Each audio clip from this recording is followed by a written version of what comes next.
I have spent about the last 14 years with the current organization in Prudential on 5 different countries, 6 different jobs, but all within the Prudential family. There's no other market like Vietnam at the moment as far as insurance is concerned. The number of Gen Z who turn over their job is quite high, expose a lot of stress. Customer and marketing, and they're very loud. I don't agree, by the way, with that observation. It's easy to point fingers and to say that, the new generation is hard to work with. I wouldn't say relaxed, but I would say stress-free. No problem in life can be so big that you can't deal with it, right? Prudential being the market leader and be the role model for the industry. I would say that if you're someone looking to apply the perfect time and the best time.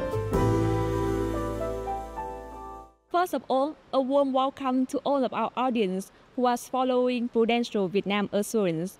My name is Thùy Linh, host of the series titled First of All, and this is the podcast where I can interview managers and senior leaders in the insurance and financial industry. And through those conversations, hopefully that you guys, the audience, can gain different perspectives, especially among the world changes nowadays. And today, please welcome our special guest. He is the one who have been working with Prudential for more than 14 years in different countries. And the topic of today is going about empowering the next generations in the new era. Please welcome Mr. Manish Gurbuxani. He is the Chief of Strategy and Transformations Officer and also interim CCMO at PVA. Hi Manish, thank you so much for joining us today. And for the beginning, may you introduce a bit about yourself? Thank you for having me here, Lynn. And I'm excited to be here, excited to share a little bit about my journey, about leadership, and about being a part of this very exciting industry. I come from India. I have spent about the last 14 years with the current organization in Prudential. I have moved around 5 different countries, 6 different jobs, but all within the Prudential family. So while I've got the stability of being in one organization, I also have excitement every 2 or 3 years in landing a new job or a new market, which keeps me on my toes and keeps me very excited. Wow. So including your experience in other countries, 14 years in Prudential, to me, that number is very impressive. What makes you stay so long in the organization? Well, sometimes when you're enjoying what you do, time passes quickly. You don't really feel that you've spent 14 years in the organization, especially in my situation, because my personal philosophy and motto in life is to be a lifelong learner. I like to try different things. I like to experiment and take on new roles, take on new challenges. And like I said, I've been in 5 different countries with Prudential Group and 6 different jobs. So every 2 or 3 years, I'm trying something new. Being true to my philosophy of being a lifelong learner. And so it's not really felt like 14 years. It's felt like time has gone by very quickly, and every opportunity and every role has been an exciting venture. So what exactly is the 6 different jobs you may share with us? Sure. Well, when I first started my career with Prudential, I was in India. I looked after their shared services, consulting, internal consulting and knowledge capability. It was a team of about 80 people looking at offering value-added services on research, internal consulting, data analytics, actuarial science, knowledge management. So it was a leadership role, but one that involved looking after many knowledge-based teams and providing services and support internally to Prudential Group. That was my first job. And then I moved to the UK. I was looking after the strategy for the Prudential UK market. Again, my first international role in a different market outside India. Very regulated, very mature market, but that also taught me about how we manage business and we run large businesses within the context of mature markets. Then I moved to Singapore in my third role. I was also head of strategy for Prudential Singapore. So a lot of excitement, a lot of energy. And in a way, it was a second hub for the Prudential Asia region. So got exposure to a number of different aspects of the market, but also the regional side of the business. My fourth role was in a small market like Laos. I was a country head for a small business.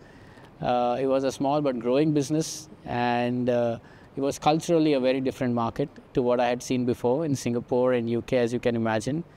And my fifth role is now here in Vietnam, looking after strategy and transformation as the Chief Strategy and Transformation Officer, but also have taken on an interim role, additional role as Chief Customer and Marketing Officer. So as I shared with you earlier, Lynn, it keeps getting more and more challenging, but in a good way.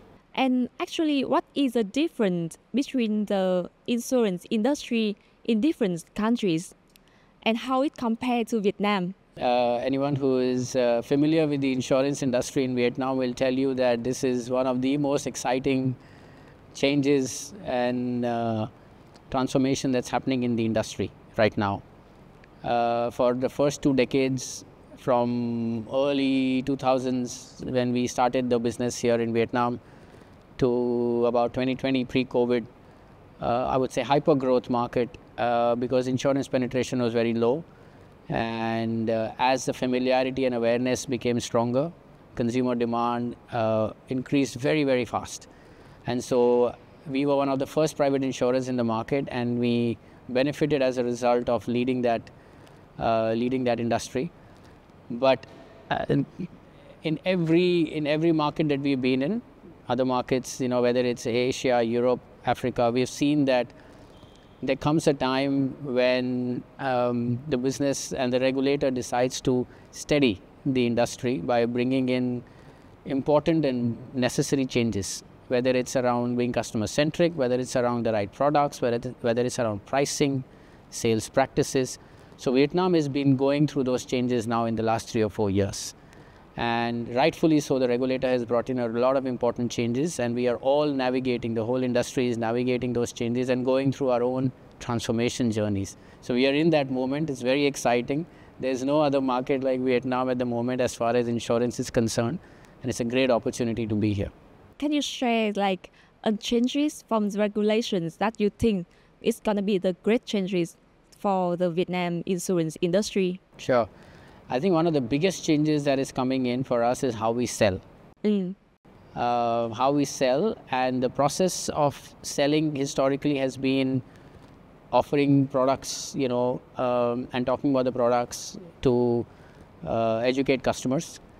But we have to change that around completely. Now we have to talk about customer needs first. We have to talk about customer behavior first. We have to talk about where are they in their life stage, and what really are their needs and their requirements.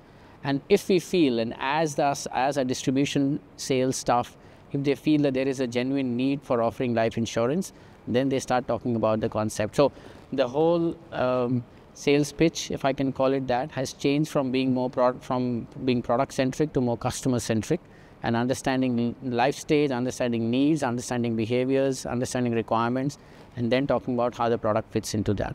At Prudential, you guys have the core value. We pursue our entrepreneur spirit. Can you explain that in your way? Sure. Well, like I said, Lynn, we are in a very exciting, transformative journey, right? For not just as Prudential, but as an industry. And as we look to navigate through all these changes and almost enter Insurance 2.0, right, for the Vietnam market, 1.0 being the first 20 years, 2.0 maybe being the next 20 years, there are a lot of opportunities for companies to innovate. Not just innovate in the form of offering new products, but innovate in terms of how we sell, innovate in terms of how we market the proposition, innovate in terms of how we incentivize, how we recognize both our internal staff and a large distribution force. So across the value chain and across the business model, there are opportunities to do things differently. And that's where the entrepreneurial spirit comes in. So one of the things we tell our staff internally, that as we are going through this transformation, think of this as your own small business. It's not a small business, it's a very large business. But if they actually apply the mentality of this is my own business, this is my family business, so this is my small business, we realize that there are plenty of opportunities to innovate. So what about uphold high standards principle? So look, Lynn, the reason why some of these changes have also come about, both from the industry and from the regulation, is because somewhere the industry perhaps was not living to the same professional standards that was expected from financial services as a sector. And so Prudential, being the market leader and one of the largest insurance companies, we have a responsibility to lead the way and to professionalize this industry. And when we talk about upholding high standards as one of our core values, we want to practice that on a day-to-day basis. So how the employees talk about insurance, how the employees conduct themselves in office, how we manage ethical practices, how our sales force sells to existing customers and new customers, how we reward, how we compensate, all of these aspects, we can raise the bar. And that's why it's really important, particularly in the context of this turnaround, to uphold high standards. And as Prudential, we want to lead the way in the industry on that and be the role model for the industry. When you mention like we keep raising the bar, I just wonder, it means that it's also expose a lot of stress. How can you handle with stress? Individually, as leaders, as members of the management team, I think it comes down to your personal choice. Hold your calm, hold your nerves in points of stress, but often you have to look at the North Star. And for me, one of the things that I do is I try to manage my energy more than managing my time. And often it's a misunderstood and it's a concept that's not used in a powerful way that it should be. That if you're actually able to manage your energy better, you automatically start to manage your time better. So I try to use that principle as much as possible to deal with personal stress. And after being the CCMO, another role, how can you handle stress? Is it different before and after being promoted? Generally, as a person, I've been brought up to be a calm, collected, patient, I wouldn't say relaxed, but I would say stress-free, right? And when there are moments of high stress, like I said, I consciously focus on managing my energy, right? Which in turn helps me manage my time. And, when I have downtimes over the weekend, I try to make sure that I'm spending quality time with family. I love sport, so I want to use my time as much as possible to continue to practice, my sports, whether it's tennis or whether it's golf or whether it's any new sport that I pick up. I've also started to learn the piano a little bit with my daughter. My daughter is 8 years old, so we learn the piano together. We have a Vietnamese teacher who comes in every weekend and he teaches the piano, so it's calming and it's soothing. At the same time, we spend some good bonding time as family. How can you recognize when stress comes in? Normally, if you look at the science and the biology of it, right, you would see that your body will start to show some reactions, right? You would probably start having a higher heartbeat. You would start to feel a little bit nervous. You'd start to sweat. Your eyelids and your expressions might change. So sometimes you know it when that happens. I think it's very intuitive. Everyone has their own personal reactions. So it's not difficult for people to gauge.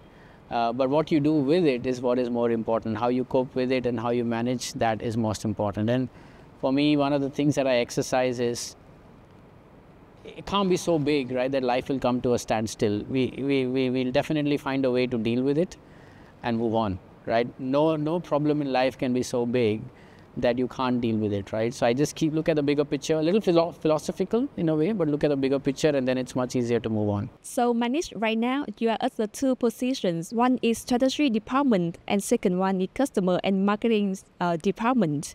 What is the difference between the personality of employee in each department? There is no fixed, rule of thumb here, right? But I can tell you generally, candidates that we have in strategy team are people who enjoy working with data, people who are very analytical in nature, people who like to constantly learn about new trends in the market and like to predict, where the industry or the sector might be headed in the next few years. So if you have those kind of skills, then often you'll find strategy work quite exciting. Whereas people in customer and marketing, particularly marketing, would be the ones who are very creative, the ones who are always thinking out of the box, the ones who are always thinking about how can we make our brand and how can we make our proposition a lot more appealing to new customer segments, to evolving customer needs.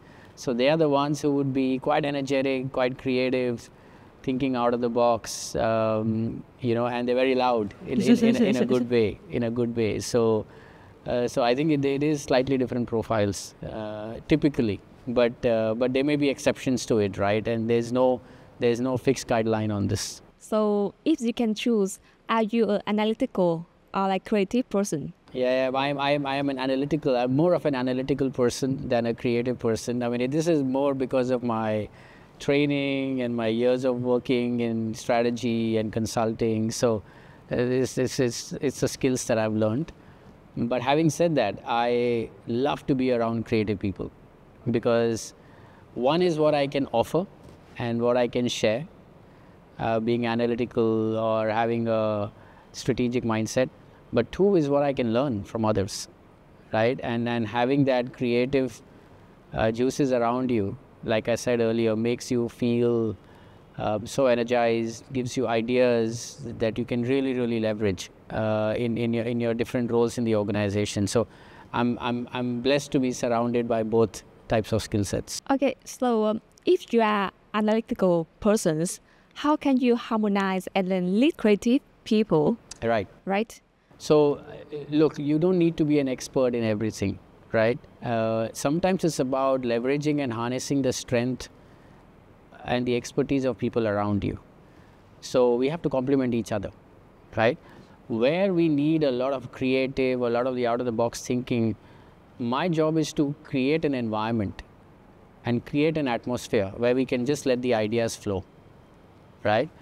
And I'm analytical enough to know that I need to exercise the free-flowing, ideas, the free spirit thinking in the team. So we try and create that environment. We try and create that atmosphere.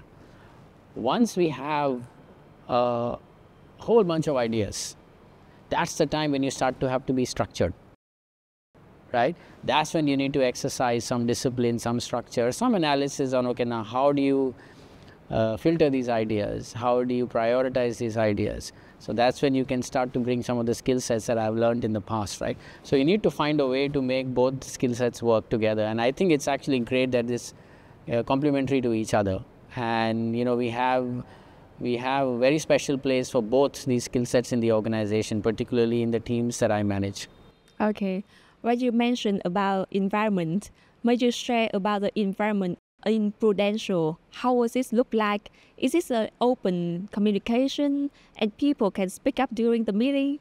This is something I'm actually very proud of. One of the reasons why I have been in this organization for as long as I've been, 14 years, is because working in this business, working in this organization and different markets, right? Whether it's Singapore or whether it's London or whether it's Hong Kong, whether it's Vietnam or smaller markets, the consistent fabric that runs across this organization is this very open-minded, transparent and positive culture, right? We have so many employees in the organization who have been around for so long because they connect with that culture.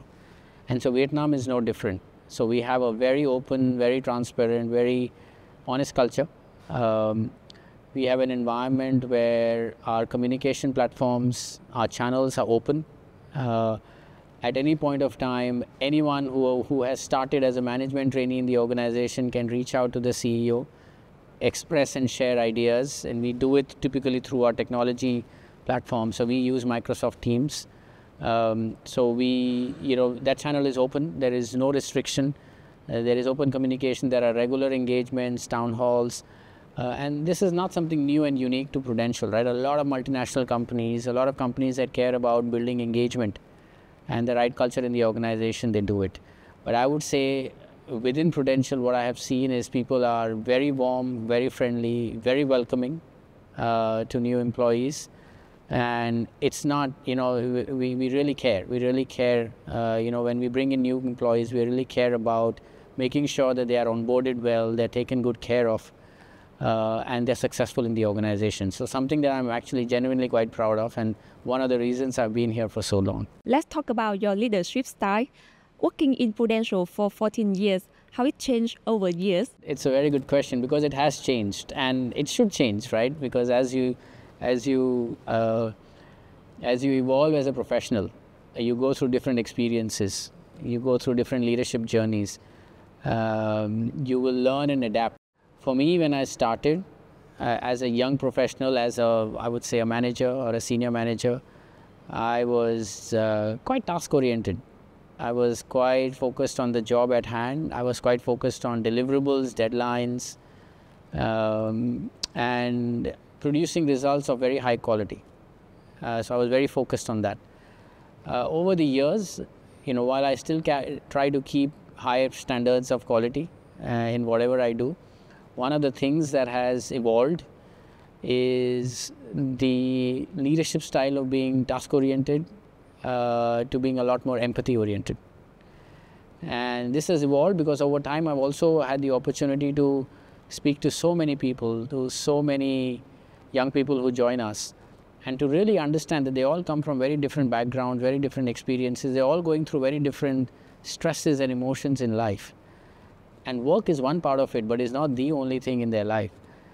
So if you really want to get the best out of them, it's important to understand what else are they really going through and what can we help and support with in order for them to be the most productive and the best version of themselves at work.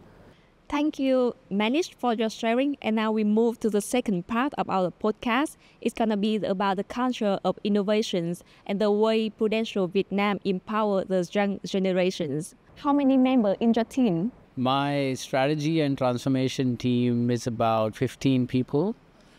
The customer and marketing team in total is about 80 people. So all in all, into two teams are about 100 people. What about their average age? I'd say it's both the teams and generally Prudential Vietnam is a very young profile. So I would think that the average age for at least my teams is around 30 in that range. I have a lot of team members who are Gen Z, so who would be in their early 20s, mid 20s. I have some who would be about 10-15 years experience in the industry, so would be about mid 30s or so. But on the whole, the average age is quite young, and it's a very energetic and a vibrant team. So from your experience, what is your experience working with the Gen Z? I love it. I absolutely love it. They bring the amount of energy and youth and exuberance, creative thinking, fresh energy that actually can be quite infectious. And can, make some of the more experienced and tenured members like myself feel very vibrant, very energetic, and very active, right? So they help me, they help me think like a youth. They help me think more creatively, and more importantly, I learn a lot from them. Even though life insurance is typically bought by people who have, started work or who have recently married or who have kids, the younger children in the house are influencing the decisions a lot. So our ability to connect with the overall family is important. And what I constantly and daily learning from our team members, the Gen Z team members, is what kind of marketing, what kind of social media reach, what kind of communication is required to really connect with your audience at a much more deeper level. And these methods are very different to what I was used to, right, 15, 20 years back, because it's changed so much. And as you sharing, I see that you share on the very positive side on working with Gen Z. But according to one of the LinkedIn research, actually that the number of Gen Z who turn over their job and then also show the ego in working environment is quite high. And I would say that it is going to be not really positive side of working with Gen Z. Have you ever facing with that problem and how you deal with that? I don't agree, by the way, with that observation. And I don't agree with the findings because I feel somewhere if you have people in the company, and by the way, this doesn't have to be just Gen Z, right? It could be any generation. If they are feeling disengaged, feeling disenfranchised, and if they are feeling that they are not finding that same level of excitement and energy. It's probably something that the management and the company needs to fix first, right? It's easy to point fingers and to say that, oh, the new generation is hard to work with. But we know that they are all very ambitious. They're all creative. They want to make a difference. And in fact, they bring some qualities that, some of the older, I would say, working profile did not have. They care a lot more about the environment. They care about sustainability. They want to join companies which bring a purpose, which have a passion to make a difference. And they connect with those things, right? So there's a lot of qualities that you can really, really harness. And in that construct, if you're not able to keep the workforce engaged or keep them excited or motivated or giving them new challenges, then I think it's something that we as management have to fix first. Regardless of generation, whether it's Gen Z, Gen X, Gen Y, and drive a lot more positive engagement. And so those are the things for us to work on rather than, trying to compartmentalize these into issues related to each generation. So if I'm a new employee and I want to apply and joining your team, what is the criteria I would need for strategy department and for your new CCMO role too? A lot of things are going to change.